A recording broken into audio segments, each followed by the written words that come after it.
यदि आपको लोगों के हक के लिए लड़ना अच्छा लगता है और उन्हें न्याय दिलाकर आपको सुकून मिलता है तो आप लॉ में अपना करियर बना सकते हैं। आज की इस वीडियो में हम बात करने वाले हैं कि आप किस प्रकार एक वकील बन सकते हैं।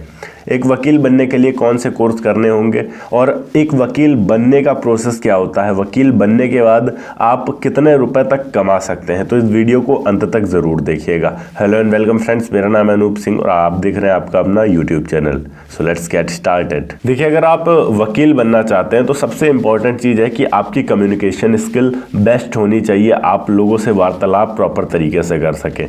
अब यहाँ पर हम बात करते हैं कौन कौन से कोर्सेस होते हैं एडवोकेट बनने के लिए। देखिए, यहाँ सबसे पहले आप अगर 12th के बाद कोर्स करना चाहते हैं तो आपको ऑप्शन मिलता है BA LLB का, जिससे आप किसी भी स्ट्रीम से अगर आपने 12th पास किया है तो कर सकते हैं, चाहे आर्ट्स से, कॉमर्स से या साइंस से।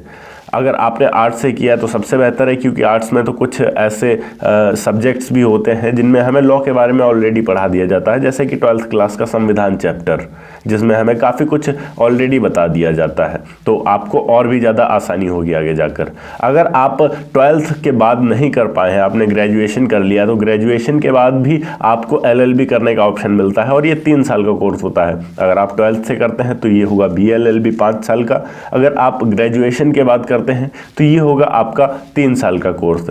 इन दोनों ही कोर्सेस को आप आसानी से कर सकते हैं। और अगर आप किसी बेस्ट यूनिवर्सिटी से करना चाहते हैं इंडिया की, तो आपको यहाँ पर कॉमन लॉ एडमिशन टेस्ट यानी कि क्लैट को पास करना होगा और उसके बाद ही आप किसी बेस्ट यूनिवर्सिटी में एडमिशन ले सकते हैं। इस टेस्ट को लगभग हर साल कंडक्ट कराया जाता है, जिसमें आपसे 200 क्वेश्चन पूछे जाते हैं और 2 घंटे का समय मिलता है।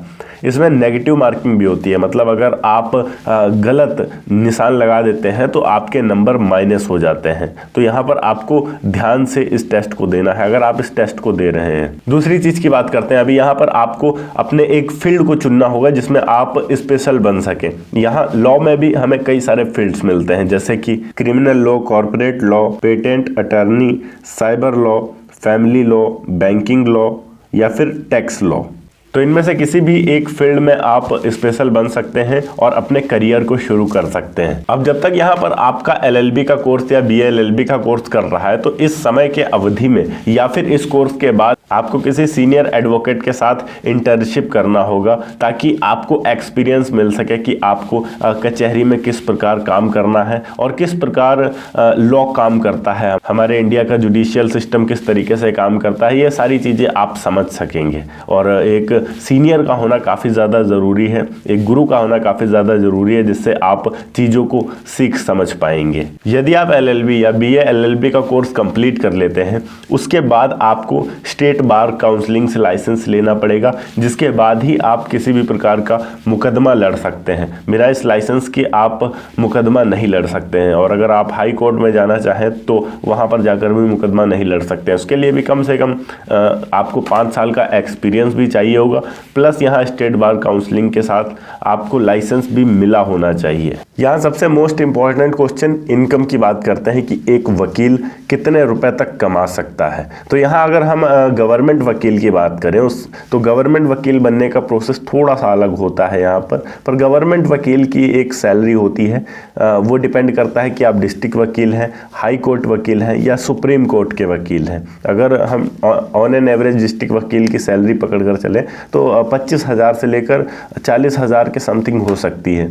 वहीं अगर हम बात करें कि एक इंडिविजुअल प्राइवेट वकील जो अपना खुद का काम करता है, प्रैक्टिस करता है किसी भी कोर्ट में, उसकी इनकम कितनी तक हो सकती है, तो उसकी इनकम कोई भी फिक्स नहीं है। अगर वो पॉपुलर एडवोकेट हैं तो वो 1 से 2 लाख रुपए तक भी कमा सकते हैं। वहीं अगर पॉपुलर नहीं है और उनके पास ज़्यादा केस नहीं आते हैं तो कई बार ऐसा भी होगा कि गाड़ी के तेल का खर्च निकालना भी मुश्किल रहता है। बाकी यदि आप मेहनत करते हैं तो आप सक्सेसफुल ज़रूर होंगे।